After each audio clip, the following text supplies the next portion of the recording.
ఇవాళ government schools అంటే ఆనాడు కేసీఆర్ గారు స్కూల్ బంద్ చేసుకుంటూ వచ్చారు, అదే రేవంత్ రెడ్డి గారు కొనసాగిస్తున్నారు. ఎక్కడా కూడా ప్రభుత్వ పాఠశాలలలో వసతులు లేవు. వాష్రూమ్ ఉండదు, వాచ్మెన్ ఉండడు, అటెండర్ ఉండడు, పిల్లలే పోయి బెల్లు కొట్టుకోవాలి, పిల్లలే పోయి బాత్రూమ్లు కడుక్కోవాలి, మంచినీళ్ళు ఉండవు, భయంకరమైన పరిస్థితి ఉంది. నేనేమంటా అంటే గుడిని ఎంత పవిత్రంగా చూస్తామో బడిని కూడా అంతే పవిత్రంగా చూడాలి. గుడిని ఎంత పవిత్రంగా చూస్తామో బడిని అంత పవిత్రంగా చూడాలి.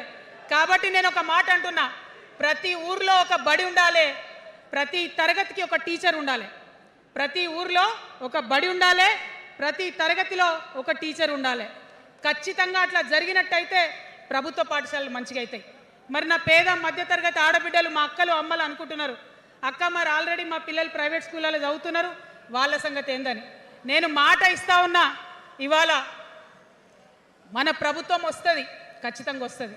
ఎందుకంటే ప్రభుత్వంలో వచ్చేది మీ అమ్మ కాబట్టి అమ్మ జేబు చూడదు, కడుపు చూస్తుంది. అమ్మ జేబు చూడదు, కడుపు చూస్తుంది. కాబట్టి మీ పిల్లలు ప్రైవేట్ పాఠశాలలో చదువుతున్నా, ఎంతవరకు చదువుకున్నా కంప్లీట్గా మీ మీద ఒక్క రూపాయి కూడా భారం పడకుండా చదివించే బాధ్యత మేము తీసుకుంటాం. అది ప్రైవేట్ పాఠశాలలు కానీ, డాక్టర్ కానీ, ఇంజనీర్ కానీ, రాకెట్ సైంటిస్ట్ కానీ మన తెలంగాణ బిడ్డలు చదువుకుంటే ఒక్క రూపాయి కూడా పేద మధ్యతరగతి వాళ్ళ మీద భారం పడకుండా ఉచిత విద్యను అందించే బాధ్యత నేను నా తెలంగాణ బిడ్డల కోసం తీసుకుంటా అని ఈ సందర్భంగా తెలియజేస్తున్నా. ఇవాళ పరిస్థితి ఏంటిది? యూనివర్సిటీలో ఉన్న పిల్లలు అంతకుముందు తెలంగాణ రాకముందు నేను చూసిన రక్తం అమ్ముకునేది డబ్బులు లేకపోతే. ఇవాళ ఏం చేస్తున్నారు? బావర్చి కాడ గిగ్ వర్కర్ లెక్క గోడ మీద కూర్చొని వెయిట్ చేస్తున్నారు. అవునా కదా? ఎందుకంటే ఆ గిగ్ వర్కర్ చేస్తే అంతో ఇంత పైసలు వస్తాయి, పేరెంట్స్ మీద ఆధారపడకుండా ఉండొచ్చు అని. మరి యూనివర్సిటీలను పట్టించుకున్నామా? బీఆర్ఎస్లో ఉన్నప్పుడు 10 ఏళ్ళు ఒక్క రూపాయి కూడా ఇవ్వలేదు యూనివర్సిటీకి. ఆ యూనివర్సిటీ మిత్రులకు, పాఠశాలలో ఉన్నటువంటి వారందరికీ నేను ఒకటే ప్రపోజల్ చేస్తున్నా, మీరు ఎంత చదువుకుంటారో చదువుకోండి, ఒక్క రూపాయి కూడా మీ మీద భారం పడకుండా చదివించే బాధ్యత తెలంగాణ రాష్ట్ర సేన తీసుకుంటుంది. ప్రైవేట్ పాఠశాలలు కూడా బాగుంటాయి, ప్రభుత్వ పాఠశాలలు కూడా బాగుంటాయి, కానీ భారం తల్లిదండ్రుల మీద పడదు. అది మీ అమ్మ ప్రభుత్వంలో జరగబోతుందని, మీ తల్లి ప్రభుత్వంలో జరగబోతుందని మీకు మాటిస్తా ఉన్నా. సెకండ్, మనకేమవుతుంది? మన తెలంగాణలో పేద మధ్యతరగతి ప్రజలకు ఏమవుతుంది? ఎవరన్నా ఇంట్లో రోగం వస్తే, ఒక యాక్సిడెంట్ అయితే ఇల్లు గుల్లవుతుంది. అందుకే ఆలోచన చేసి వైద్యం గురించి ఒక నిర్ణయం తీసుకున్నా. మన రెండో అంశం పాంచజన్యంలో వైద్యం కోసం అనేక అగచాట్లు పడుతున్నారు, అనేక ఇబ్బందులు పడుతూ ఉన్నారు. నేను ఒకటే మాట ఇస్తా ఉన్నా, ఏ రోగమన్నా రాని, ఎంత పెద్ద హాస్పిటల్ అన్నా కానీ, మన తెలంగాణలో మన జబ్బు ఎక్కడ తగ్గుతుందో అక్కడ మీ జేబులకెళ్ళి ఒక్క రూపాయి ఖర్చు కాకుండా ఉచిత వైద్యం అందించే బాధ్యత మేము తీసుకుంటా ఉన్నాం. ఉచితంగా విద్య ఇచ్చి, ఉచితంగా వైద్యం ఇచ్చినాక నా తెలంగాణ బిడ్డల మీద నాకు నమ్మకం ఉంది. మనం కష్టపడే బిడ్డలం, మీరే పైసలు సంపాదించి ఇస్తారు, మీరే రాష్ట్రాన్ని ముందుకు తీసుకుపోతారు. అవునా కదా? ఉచిత విద్య, ఉచిత వైద్యం మన 2 అంశాలు పాంచజన్యంలో. మూడవది వ్యవసాయం. మా రైతన్నలు ఉన్నారు, మా రైతన్నలు ఎంతో కష్టపడి మరి పంటలు పండించి చెమటలు కక్కి మనందరికి అన్నం పెడతారు. మీ అందరినీ నేను కోరేది ఒకటే, ఇవాళ అందరూ అర్రాస్ పాట వాడినట్టు నీకు ఎకరానికి ఇంత ఇస్తా అని చెప్పి మాట్లాడుతున్నారు తప్పితే మనకున్న కష్టం ఎవరైనా తీరుస్తున్నారా? ఏం కష్టం ఉంటుంది రైతుకి? భూమి కష్టం ఉంటుంది, చెప్పుకోవాలి, భూమి మీద దాని ఇబ్బంది ఉంది. ఎంఆర్ఓ ఆఫీస్కి పోతే మనని ఎవడన్నా రాణిస్తాడా? మాట్లాడతాడా? నీ దోతి బాగలేదు, నీ అంగి బాగలేదు, నీ కాళ్ళకు మట్టి ఉండే, నీ చెప్పులకు మట్టి ఉండే, రానియరు. అదే సూటు బూట్ వేసుకొని ఎవరన్నా వస్తే ఏం చేస్తారు? పిలిచి కూర్చోబెట్టి, చేంబర్లో కూర్చోబెట్టి, చాయ్ ఇచ్చి, కాఫీ ఇచ్చి అన్ని పనులు చేసి పంపుతారు. మన ప్రభుత్వం రాబోతా ఉంది. ఆ ప్రభుత్వంలో రైతే రాజు అనేటటువంటి నినాదాన్ని నిజం చేస్తాం. ప్రతి పోతే సపరేట్ కౌంటర్ ఉండాల్సిందే, కుర్చీ మీద కూర్చోబెట్టాల్సిందే, మీకు పని చేసి పెట్టాల్సిందేనని ఈ సందర్భంగా నేను తెలియజేస్తా ఉన్నా. నేను రైతునని గర్వంగా చెప్పుకునే విధంగా మేము పరిపాలన చేస్తాం. అది కాకుండా మిగతా ఏదైతే టైంకి రావాల్సిన కరెంటు, ఇప్పుడు రేవంత్ రెడ్డి గారి దయ వల్ల మళ్ళీ రాత్రిపూట కరెంట్ వస్తుంది. అట్లా ఉండదు. రేపు మన ప్రభుత్వం వస్తుంది, టీఆర్ఎస్ ప్రభుత్వం వస్తుంది. వచ్చినాక 24 గంటలు నాణ్యమైన కరెంటు, పొద్దుటిపూట కరెంటు రైతులకు ఉచిత కరెంట్ ఇస్తాం. అదేవిధంగా యూరియా కావచ్చు, కొనుగోలు కేంద్రాలు కావచ్చు, మీరు ఎక్కడ పోయి అడగాల్సిన అవసరం లేకుండా అన్నీ మీ దగ్గరకు వచ్చేటట్టు చేస్తాం. మరి అనేక అంశాలు ఉన్నాయి రైతుల గురించి మాట్లాడేటి. ఇప్పుడు ఎంత గోసపడుతున్నారో తెలుసు. ఒక్కొక్కటి మాట్లాడుకుంటూ వెళ్దాం. రైతుని రాజుని చేసేది నినాదంగా ఉండే దాన్ని నిజం చేస్తామని మాత్రం మీ చెల్లెగా సోదరిగా నేను మీకు మాట ఇస్తూ ఉన్నాను. ఇక 4వ అంశం ఉపాధి. మనకి ఇక్కడ చాలా యూత్ ఉన్నారు. మిమ్మల్ని అందరూ నేను ఒక మాట చెప్తా ఉన్నా, ఒక మాట అడుగుతా ఉన్నా. ప్రతి ప్రభుత్వం ఏం చెప్తుంది? ప్రతి ప్రభుత్వం స్వతంత్రం వచ్చినప్పటి నుంచి ఇప్పటి వరకు ఏం చెప్తారు? ఉద్యోగాలు ఇస్తాం. అవునా? అసలు నాకు మాట తెలియక అడుగుతా.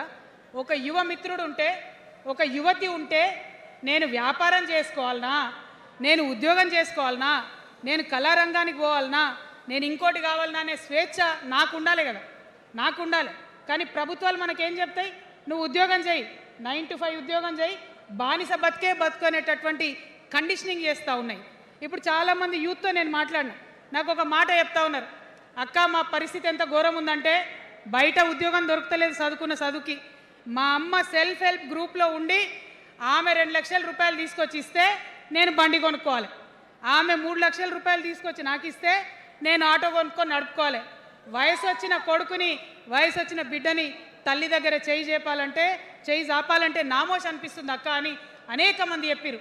అందుకే నేను చెప్తా ఉన్నా, ఉపాధి అంటే కేవలం ఉద్యోగం కాదు. ఉపాధి అంటే మన ప్రభుత్వంలో, రేపు రాబోయేటటువంటి మీ అమ్మ ప్రభుత్వంలో 2 లక్షల రూపాయల నుంచి మొదలు పెడితే 20 కోట్ల రూపాయలకు కూడా మనము మీ వ్యాపారానికి సంబంధించిన ఐడియాతో మీరు వస్తే బ్యాంకులతో సంబంధం లేకుండా నా యువతులను నమ్మి ఆ లోన్ డైరెక్ట్గా మీకు ఇవ్వడం జరుగుతుంది. ఎందుకోసం ఈ మాట చెప్తా ఉన్నా అంటే, మన తెలంగాణ బిడ్డలకు మంచి సృజనాత్మకత ఉంది, ఆలోచించే శక్తి ఉంది, కష్టపడే తత్వం ఉంది. ఇవన్నీ కూడా మంచి వ్యాపారవేత్తలకు ఉండేటటువంటి లక్షణాలు. కానీ వచ్చినటువంటి ఏ ప్రభుత్వాలు కూడా మనకు చేయూతనియ్యలే. ఖచ్చితంగా నా యూత్ని నేను నమ్మాలనుకుంటున్నా, నా యూత్కి నేను డబ్బులు ఇవ్వాలనుకుంటున్నా. వాళ్ళ చేతిలో డబ్బులు పెట్టి వాళ్ళు ఇంకెంత సంపాదన నా తెలంగాణ రాష్ట్రానికి ఇస్తారో చూడాలని నేను అనుకుంటున్నా. యూత్ ఎంపవర్మెంట్ గ్రూప్స్ తయారు చేస్తాం. 2 lakhs to 20 crores వరకు డైరెక్ట్గా గవర్నమెంటే ఉండి మీకు లోన్స్ ఇస్తాం. మరి ఉద్యోగం చేయాలనుకునే యూత్ ఉంటే నేను ఒక శుభవార్త చెప్తా ఉన్నా. బాగా లెక్క పెట్టినాం.